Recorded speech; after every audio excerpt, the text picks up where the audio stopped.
Welcome students to my YouTube channel. आज के इस वीडियो में हम नेशनल मैथ्स ओलंपियाड की प्रिपरेशन के लिए मैथमेटिकल रीजनिंग के कुछ क्वेश्चन सॉल्व करेंगे।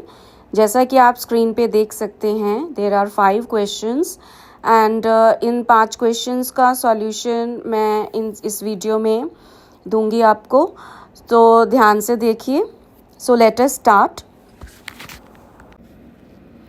फर्स्ट क्वेश्चन में हमें दिया हुआ है the least number which is a perfect square and is divisible by each of 16, 20 and 24 is.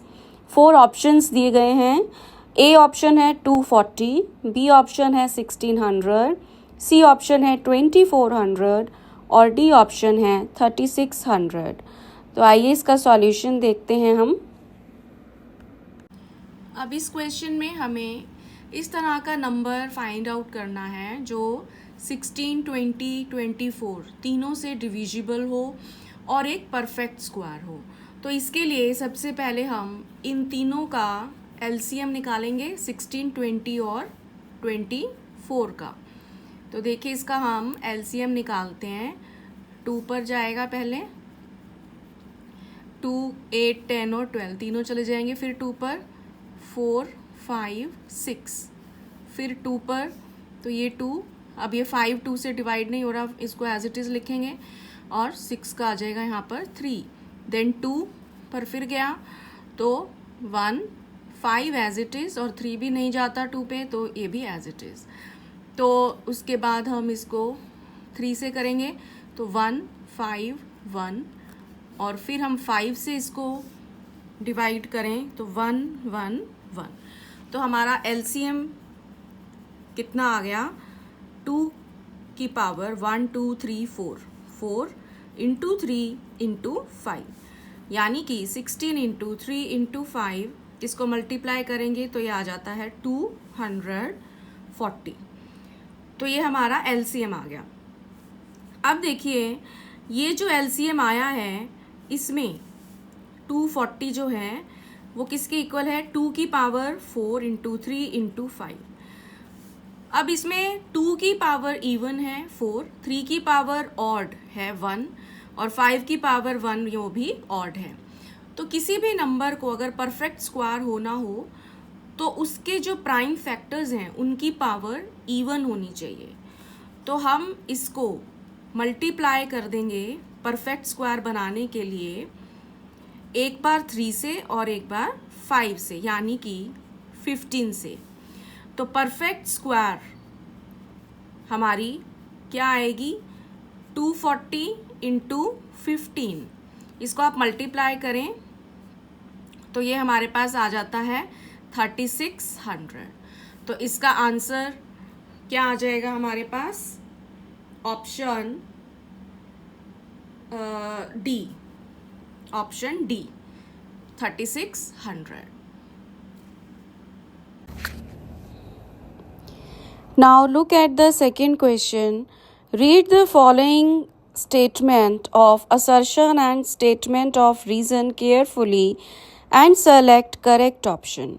Assertion दिया गया है when a positive integer a is divided by 3, the value of remainder can be 0, 1 or 2.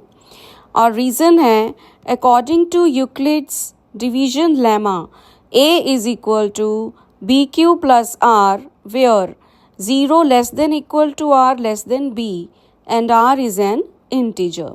इसमें 4 options हैं। Option A assertion is true and reason is false. Option B assertion is false and reason is true. Option C both assertion and reason are true and reason is the correct explanation of assertion. And option D, both assertion and reason are true and reason is not the correct explanation of assertion. So let us see the solution of this question. अब इसमें देखिए assertion दिया हुआ है कि when a positive integer a is divided by 3, the value of remainder can be 0, 1 and 2. तो इसमें हमारे पास क्या आएगा कि अगर हम किसी भी इंटीजर को 3 से डिवाइड करते हैं तो उसका रिमाइंडर या तो 0 हो सकता है, या 1 हो सकता है, या 2 हो सकता है, इससे बड़ा नहीं हो सकता।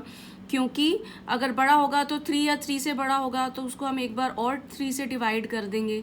तो जो हमारे पास रिमाइंडर की वैल्यू आएगी वो या तो 0 हो सकती है, या 1 हो सकती है, या फिर 2 हो सकती है। और इसका जो रीज़न दिया है वो यूक्लिड्स डिवीजन लेमा उसको बोलते हैं। a is equal to B Q plus R where 0 less than equal to r less than b and r is an integer. आप किसी भी नंबर a को अगर b से डिवाइड करते हैं, जैसे ऊपर वाले केस में हम 3 से डिवाइड कर रहे हैं, तो जो a है उसको हम लिख सकते हैं बी क्यू प्लस आर, जहाँ पर r क्या है, रिमाइंडर है जब हम a को b से डिवाइड करेंगे। तो यदि हम a equal to 3q plus R लिखते हैं तो r की वैल्यू क्या होगी, 0 से बड़ी या उसके इक्वल और b से छोटी, तो यानी कि 0, 1, 2। तो हम कह सकते हैं कि असर्शन और रीज़न इस केस में दोनों करेक्ट हैं, और रीज़न जो है असर्शन की करेक्ट एक्सप्लेनेशन है।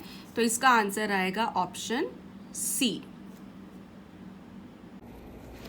Now look at the question number 3. A fraction becomes 4 by 5 when 1 is added to each of numerator and denominator. However, if we subtract 5 from each of them, it becomes 1 by 2. Then numerator of the fraction is, इसमें आपको एक fraction दी हुई है which becomes 4 by 5। अगर हम numerator में और denominator में 1 ऐड कर दें, एंड इट बिकम्स 1 by 2 अगर हम न्यूमरेटर और डिनोमिनेटर में से 5 सब्ट्रैक्ट कर दें, और उसका न्यूमरेटर हमें फाइंड आउट करना है। इसकी 4 ऑप्शंस दी गई हैं, option A 6, option B 7, option C 8 and option D 9। So let us solve this question. इस क्वेश्चन में अब हमें दे रखा है कि एक ऐसी फ्रैक्शन है, मान लीजिए फ्रैक्शन है x अपॉन वाई, और यदि हम उसमें के न्यूमरेटर और डिनोमिनेटर में 1 ऐड करते हैं तो ये आ जाएगा 4 by 5। और अगर हम उसके न्यूमरेटर और डिनोमिनेटर में से 5 सब्ट्रैक्ट कर लेते हैं तो उसकी वैल्यू आ जाएगी 1 by 2। तो हमने इसमें न्यूमरेटर की वैल्यू बतानी है कितनी है। तो वैसे तो इस क्वेश्चन को हम इक्वेशन बनाकर और उनको सॉल्व करके भी कर सकते हैं, एक्स और वाई की सेपरेट वैल्यू आ जाएगी।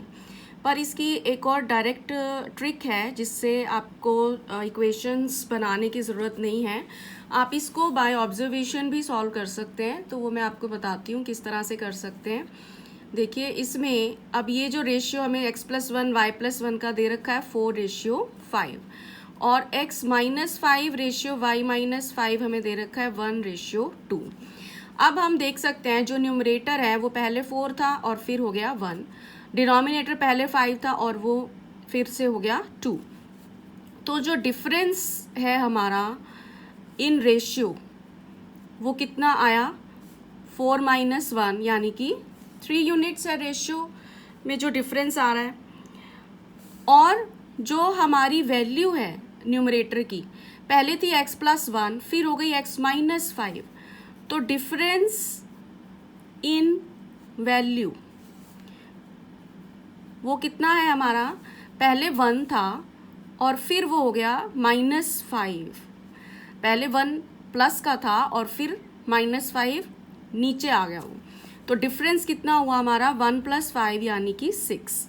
तो दैट मीन्स 6, ये जो 3 यूनिट्स है वो किसके इक्वल है, 6 के इक्वल है।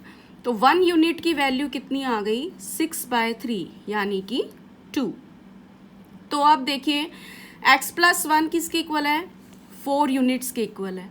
तो x+1 की वैल्यू आ गई 4 × 2 यानी कि 8। तो यहाँ से x की वैल्यू कितनी आ जाएगी, 8 - 1 = 7। तो ये हमारा इसका आंसर आएगा।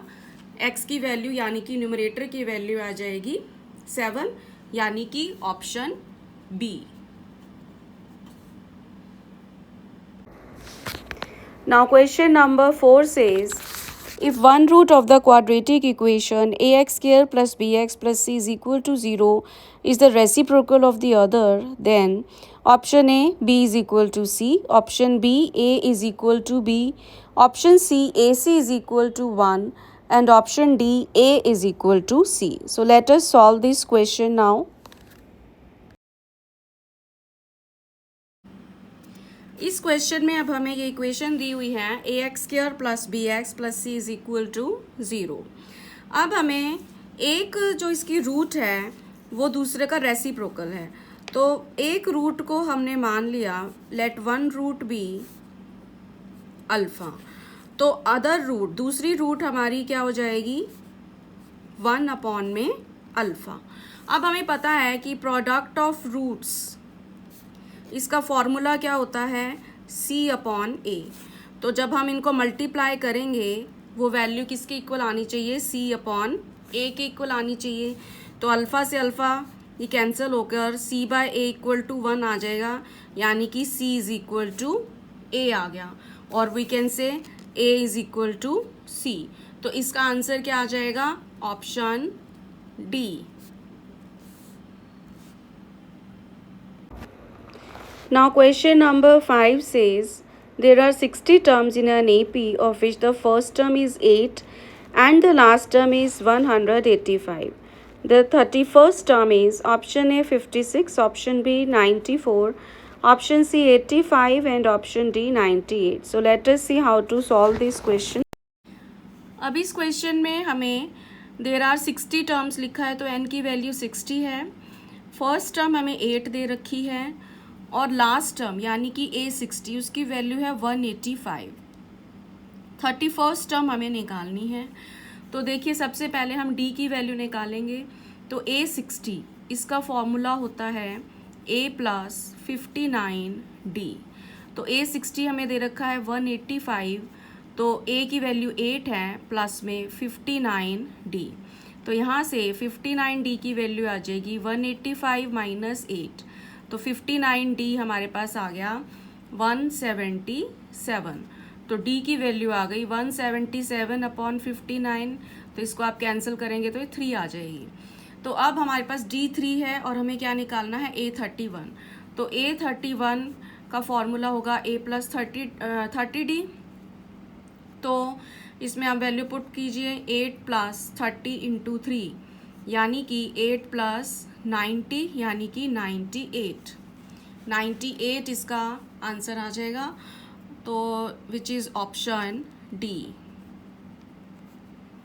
ऑप्शन डी है इस क्वेश्चन का आंसर। तो आई होप आपको ये वीडियो यूज़फुल लगा होगा, और आगे और क्वेश्चंस के आंसर्स देखने के लिए अगले वीडियो को ज़रूर देखें और इस चैनल को सब्सक्राइब करें। Thank you.